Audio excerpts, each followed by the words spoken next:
Overwhelmed? That was me with diabetes. Hey, I'm Jabron. Between teaching and coaching, managing diabetes felt like an extra job. With the Freestyle Libre 3 CGM, I get real-time glucose readings and have the insights to make informed decisions. My life feels lighter now. Learn more at freestylelibre.us. The views expressed should not be used for medical diagnosis or treatment as a substitute for professional medical advice. Individual circumstances may vary. For prescription only. Safety info found at freestylelibre.us. On the under $3 menu at McDonald's, a McChicken is $1.50. Because when you're craving a McChicken, you deserve a McChicken. And now that McChicken is just $1.50 with McValue. Limited time only. Prices and participation may vary. Prices may be higher for delivery. This is Utah's best coverage of the Utes, Cougars, Jazz, and Mammoth. Here we go. From the guys who have been there for all the biggest moments in Utah sports history. You're listening to DJ and PK on 97.5, the KSL Sports Zone. DJ and PK taking a little time off, heading into the holiday weekend. I am joined now by Brian Dunseth from anybody who's broadcasting soccer. Currently from Apple, but previously from Fox, ESPN, NBC. TNT right now also doing a U.S. men's national team coverage. Dunny, good morning. I appreciate that, my man. My Venmo account just took a hit by you listing off all the companies I worked with. So thank you very much, my man. How are you? Did I get them all? Yeah, I mean, you left out FIFA and the World Feed for the World Cup, but besides that, you knocked everything else out. I didn't know who hired you for the World Feed. You were on a few weeks ago and we talked about you calling World Cup games, and you mentioned Philadelphia, and I said, oh, yeah, the Philadelphia game, and I turned it on, and my wife's like, where's Dunny? Like, well, it's complicated. He was everywhere else except he was everywhere else except the United States. Yeah, right. We basically, our coverage, we were Scotland, Ireland, England, Holland, South Africa, getting messages from all over the world. Some good, some very critical in terms of their criticism of what they thought my ability level was. Yeah. But nonetheless, it was an incredible opportunity. And do you know why that happened? Do you know why you got those critical messages? Karma. Karma. Oh, karma. Karma. Oh, okay, karma. Yeah, we went there. Okay. Because one day in Orlando, you laughed a little too hard. Oh, I mean, I thought it was going to be me taking a snapshot while we were riding bicycles up in Vancouver around the point of the mountain. But if you want to go here, let's go here. This one's fun, too. I said last time you were on, nobody in this market gives me more grief than you and PK. You're 1-2. I'm not exactly sure the order. Probably PK, just because sheer volume of time on the air, he's got more opportunities. Yeah. But per minute, it's close. You and I we got 300 games under our belt. The good old days of our hometown broadcast. We got some stories. We know where some bodies are buried. And a few studio shows. Oh my God, Kenny Neal going, I don't know, boys. Hold on tight. We might make it to air. We might not. Those are good ones. Those are good times. Oh, good old days. Literally, when we did the soccer show that many of you didn't watch, but some of you probably did. When we would do the show, Dunny did that show multiple times while watching his beloved Manchester United choke away leads in stoppage time. So why do I keep coming down here and doing the show? They're going to give up another goal, and they're going to blow 3 more points. Yep. And we're back in 20. This past spring, too. It happened back in spring. Yeah. There were some moments, man. There were some moments. And as always, we always joke around the gremlins behind the scenes and everything that happens when the broadcaster, a show, radio, television goes sideways. Nobody cares. Nobody understands that the plane's wobbling and barely in the air. But we keep our heads down. We don't complain, and we realize how lucky in the world we are to be a part of this this era. Of the way the sports landscape looks. We say we're going to work. What a terrible thing to say, right? It's totally inaccurate. I want to start. I want to start with the World Cup. Everyone has seen the stories. 61.5 million people watched the final in the United States, and there are a lot of reasons for that. And partly it's 2 different networks, 2 different languages. That helps build the audience. Anything that's over the air is going to draw more eyeballs than anything that is just cable or is just streaming, right? And in this case, the thing was everywhere. So that's a factor. There's also the lesson to be learned. Hey, Americans will watch sports when they get to see the best. Best, right? That's what you get in Major League Baseball. The best are not playing in Japan. The best are mostly playing in the U.S. Same with the NBA. And people ask all the time, and a lot of people are writing and talking about how much of the 61.5 million people will translate to soccer for the next 4 years. And it depends whether you're talking about getting up to watch EPL games in the morning. You love to point out that the most watched league in the United States is Liga MX, the league in Mexico. Yep. Then England, right? And now the Bundesliga has a new deal. And how much of this will be MLS, our local teams? Dunny, when they go out and get a Messi, when they go out and get a Beckham, the people, they flock to it. Celebrity sells. In the case of Messi and Beckham, both playing at high levels, both lifting trophies when they're here. So do you think this is going to encourage the league to invest in either raising the salary cap or just using the DP positions on the roster, designated players who you can pay more and go over the cap, using them more aggressively to bring in more high-profile, celebrity, super talented players? Yeah, listen, I think you know me better than 90%, 95% of the people in kind of the soccer world. And you know that very rarely do I try to take a bombastic angle towards questions. I try to be kind of measured and nuanced. And I think this is certainly one of these moments. Last night on air with Max and, calling the RSL game on the road at LAFC, we kind of talked about this. And I said something to the extent of, the challenge now is the ownership groups, the sporting directors, and the head coaches to put a level, a caliber, and a visual caliber, not just a tangible, not just about wins and losses, but something that these fans that don't have teams that are in the Salt Lake City market or in the LA market, kind of like what we saw with LAFC beating Inter Miami for the first game of the season. How do you convert their fans? Those neutrals. Those very young soccer fans, if you will. Well, you put a quality of soccer, of football on the field that they can fall in love with, that they can desire wanting to watch, that you can figure out a way to open up that wallet and pull out the credit card, or tap that iPhone and get some bucks in your pocket. That's the challenge right now, because the reality is the World Cup is the elite amongst the elite, and the differentiator is in this nuanced conversation, how we fall in love with the Olympics in the summer. And, all of a sudden we're like, yeah, man, did you see that skeet shooting competition? We're gold medalists. Or, did you see that, I don't know, whatever, something in the middle of the Winter Olympics? And, oh, yeah, you become this super fan because there's that Americana to it. So I think right now when we're just talking about the casual sports fan that has fallen in love with the idea that soccer is a sport that they want to support, the first and foremost thing that they're going to do is try to find a team that is visually attractive. I mean, that's I could use the analogy about Manchester United and Manchester City. How many new fans in the past 10 years are Manchester United fans? Not as many as there are for Manchester City fans, because the simplicity is that they were winning, that they were fun to watch, that they were scoring goals, and they were pumping teams left and right. And they were so dominant that they were fun to watch. So, again, I think it comes down to, in this idea of Lionel Messi being in Major League Soccer during this tenure, with the idea of how do you create the momentum post-World Cup, a lot of this just simply comes down to the onus and the responsibility of clubs like Real Salt Lake to prove to these casual fans that their time, their money, the effort to be a part of this game day situation, either in stadium or sitting on their couch and watching on Apple TV or watching on Fox, that they're inspired to want to be a part of it, and they're inspired to want to continue to watch it. I have in front of me a list of the MLS teams and how much money they spend on salaries. Now, teams are spending money on transfer fees, so I know it's not perfect. I get that. But we'll set that aside for now. Going into the World Cup break, the top three teams in the West, Minnesota and San Jose, were tied for first.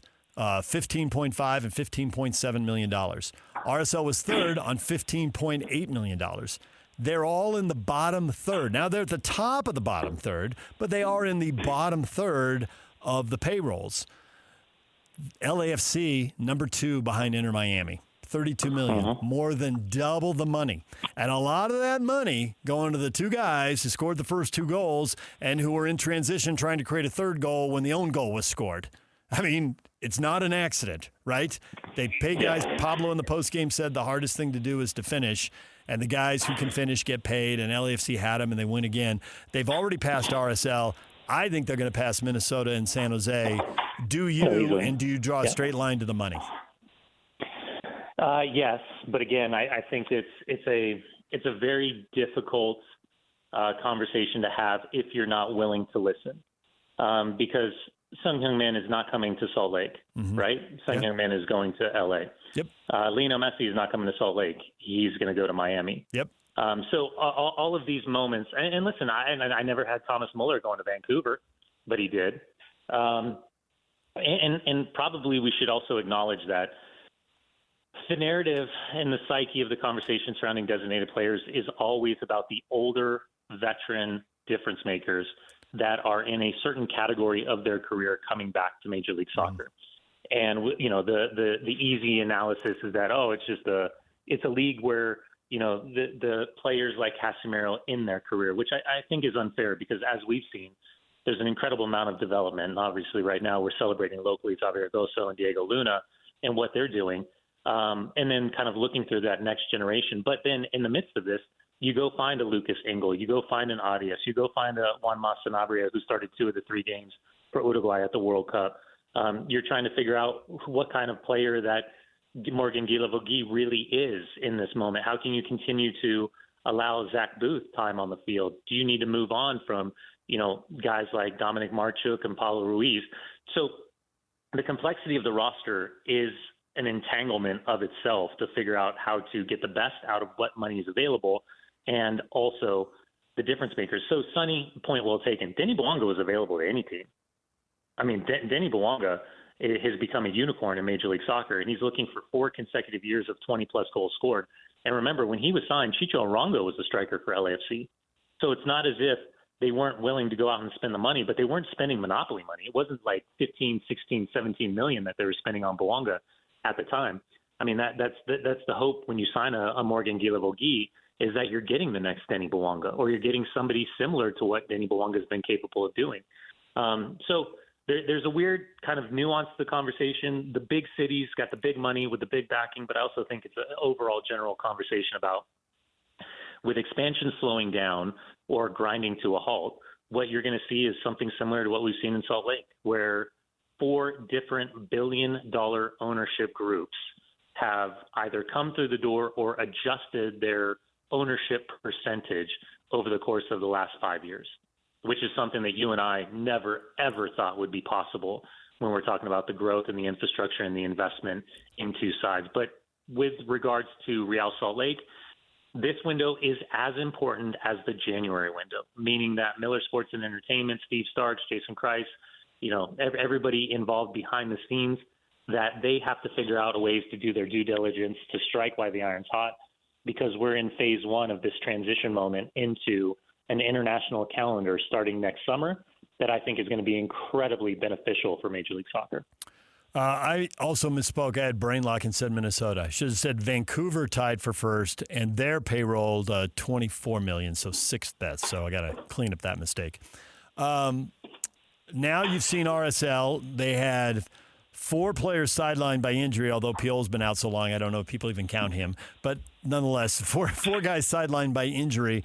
Justin Glad, who would have been in that middle of the defense trying to defend on those counters, is out, and apparently out for a while longer. So long I wouldn't even want to put a definitive date, but I think it's a month for sure, and then we'll see how much more it is than that.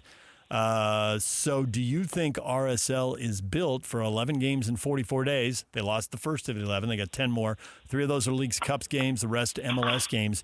Do they have the talent and the depth to handle this stretch, or should people buckle up? This is going to get difficult and maybe a little ugly. I mean, if you're focused on defenders, that's the big concern, is Justin Glad. The fact that Arias traveled and did not play, but he was on the bench last night, is a positive. But I think he can play in that central, but they prefer the idea of him to be on the right. You don't want to ride Philip Quentin through these 11 games. And if that means you got to go and find somebody like the way they acquired Philip Quinton, a guy who's potentially a third or fourth center back in the kind of roster profile, then so be it. But you still have some opportunities to make some moves with some money that was acquired with Nelson Palacios heading up to Toronto FC. I'm concerned about riding Sergi Solans throughout this window. I'm concerned about Victor Olatunji with the opportunities that he's scoring. It seems like it's not a lack of getting himself in goal-scoring opportunities. It's a lack of confidence in those moments. I'm really concerned about Caliskin and Spearings and the lack of athleticism in that central part of the midfield. They got completely run apart. And even very clearly, you can see on that second goal, Luna's trying to indicate that he wants the press. He wants to get higher up the field. And Spearings is a good 20 yards behind in recognizing when that press was on, and that was the build-up for the second goal. I'm concerned about that back line. So, for I think all of the good things that RSL is and where they're at in the Western Conference playoff race, last night was a great mirror to look at, to understand collectively, individually, and roster-wise where this team ultimately is. I think they're good enough to be a top 4 team in the West, but the margins are incredibly thin. And Solon's not finishing right before the halftime whistle, that would have made it 2-1. Olatunji's header, that would have made it 2-1. Instead, it goes the opposite direction, then it's 3-0. There was another half opportunity where Olatunji stings the shin cap or the shins of Hugo Lloris. And then ultimately, Engel gets, the deflection that had, is a very good one that finds the back of the net and at least pulls one goal back. But, these are the margins. RSL is going to be able to compete with a lot of teams. But when we're talking about the LAFCs, and by the way, LAFC sending Nathan Ordaz for $2.375 million to DC United plus another $500,000 in add-ons, which are easily achievable. That's a substitute that you effectively just made $2.8 million on. A substitute, a homegrown player substitute. And then they move Boudry back to Sweden and make a profit of close to $500,000 or $1 million on top of that. So they're going to be super active in the window. They're going to be looking for left backs and central midfielders and attackers. And it just goes to show that even with the money being spent for RSL, there's still going to be a difference in the way that the recruitment and the blueprint is laid out. And I still think, and that's where I would say RSL is in their infancy of this transition of ownership and decision-making behind the scenes of how they're putting together not just the present, but what the future of this club wants to look like. Real Salt Lake tied for 4th now. Actually, a little tiebreaker advantage, but it's pretty early to worry about that. 26 points, tied with Dallas. Portland is down there in 12th place on 18 points. What do you think about the RSL-Portland matchup Saturday night, 8:30 in Oregon? Yeah, listen, I think Portland – I was watching that game against Seattle on the flight back a couple of days ago, and I couldn't tell if Portland was that good or Seattle was that bad, if that makes sense. And I think ultimately those are the margins that we're talking about, really in the Western Conference, that any game can go in any direction. Here's where I wonder. I think about rotation in a short amount of time. I think about the teams constantly aware of Leagues Cup participation right around the corner, and then ultimately the competition for spots. And I think when you're trying to put yourself in Pablo's shoes, which are the positions that he can take risks in, knowing that they didn't walk away with points at BMO Stadium. So the need for points, the opportunity against a Portland Timbers side that fired Phil Neville before the break and now has brought Marty Cifuentes in, so he's going to want to put his own stamp on what this team looks like. And for Portland, coming off the 2-2 draw at home against FC Dallas, they'll be a little bit frustrated for dropping 2 extra points. So I think there's a lot of general factors that I'm looking through, but ultimately none of that matters. If RSL wants to be a playoff team, these are the type of games going to Portland that they've got to walk away with at least a point on the road and not find themselves looking back, as we always did for years upon years working together, saying, man, if that game, if they would have held on to that lead, if they wouldn't have lost that in the final second, these are the type of games this week, and I think we're going to look back and say, was this the genesis of a run, or was this just a typical performance where they couldn't get enough, and that's going to haunt them for home field advantage in the playoffs? Okay, finally, let's leave people with a laugh, because I didn't fully explain why you have such bad karma because of your bad behavior in Orlando. Let's tell the story. I cannot wait to hear this. If for no other reason, I know you remember. You don't remember this? No, I know where you're going. Okay. I'm just seeing how far down the rabbit hole you want to go. Okay. Well, Alex is producing, and Alex is on the pregame show. Alex calls the high school soccer, KSLSports.com, and Alex wants to know this story. He does. Okay. So there's we're calling a game, Real Salt Lake's at Orlando, and this is in the era when we travel to the games, or literally up there in the press box, right? And there's a counter. I can't remember who it was, and it's excitement. The crowd's roaring. We're screaming, anticipation. And the goalkeeper dives to his left, and whoever's shooting cuts it back, but not quite far enough. The goalkeeper drags his leg and makes a kick save, and the ball goes carrying around. Kick save and a beauty. Right. So Dunny grew up in L.A. listening to Kings games. The Kings had a Hall of Fame announcer, Bob Miller, and a good goalkeeper with a good name. Rogie Vachon. Yeah. Rogie Vachon. Kick save and a beauty, right? Mm-hmm. So and this would be unusual for us on the road, but we were, in those days, it was pre-Apple. There was an international feed. So we were the feed that they were watching wherever in the world. So someone like Kevin Graham, who was on the show earlier talking about all the $5 bets he puts on games so that they're interesting to him, somebody betting £5 over in England is watching this, and then it gets picked up by a popular 442, their social media account, website, Follow Soccer, does a ton of stuff and has a ton of followers. And so we are eating Mexican food on the walk. We walked from our hotel to the stadium, and there's a Mexican food place like 2/3 of the way back to the hotel, kind of in a mall. I mean, it's super casual. And we're sitting there, and Dunny and I are looking at our phones, and my phone literally looks like, you ever see like in the movies, the number 7 on the slot machine when someone, and it's spinning as the drama's again. That's what my social media account looks like, as English people are just blasting colonists ruining football, FUTBOL. It's just nonstop, just flying. And Dunny roaring with a mouthful of rice and beans. All right, did I miss anything? No, you're spot on. I might have had a margarita along with that rice and beans, but no, yeah, it was funny because I'm the one who usually says that. I still say it to this day. Kelly Rudy kick save is for me as important as rising up like a salmon. Oh, it's Kelly Rudy, not Rogie Vachon. Kelly Rudy, my bad. No, Kelly Rudy, Kelly Rudy kick save. No, you're all good. And so when that went down, out of all the times for me to get away with something and for you to get caught and you get completely drugged through the mud, that's what I was enjoying, was more of, oh my God. And you were like just dumbfounded at the fact that it was such a big deal and that people were going at you. And that just it was more your reaction to the situation that made it funnier for me.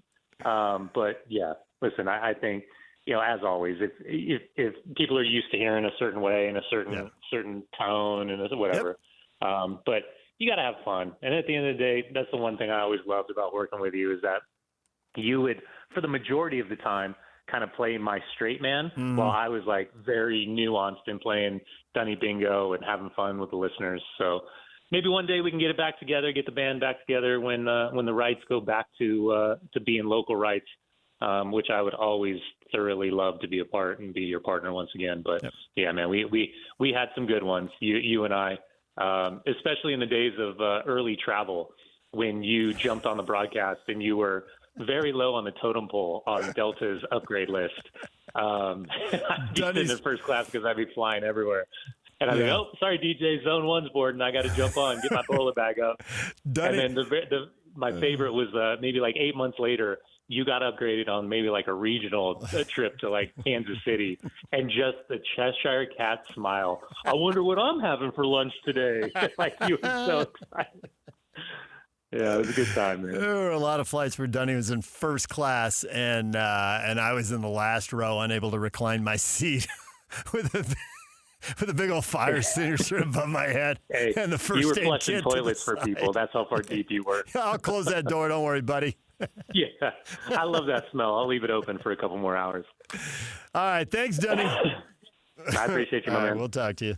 There's Brian Dunseth back from calling the World Cup, and he was on the RSL LAFC game last night. We got to take a break. When we come back, we have Post Malone tickets to give away. You know, if you find that kind of thing interesting, and judging by what happened to the phones the last time we gave away Post Malone tickets, that phone just melt down in there. It literally just heat up. There were so many calls coming in. Oh, there's so many. Yeah. All right, Post Malone with Jelly Roll, Carter Faith, Rice-Eccles Stadium, July 28th. Tickets are on sale at livenation.com. We'll give away tickets after the break. Don't call now. Alex in a bad mood. He'll just hang up on you. So if you want to be hung up on, call Alex now. If you want to win tickets, wait. We'll do it after the break right here on The Zone.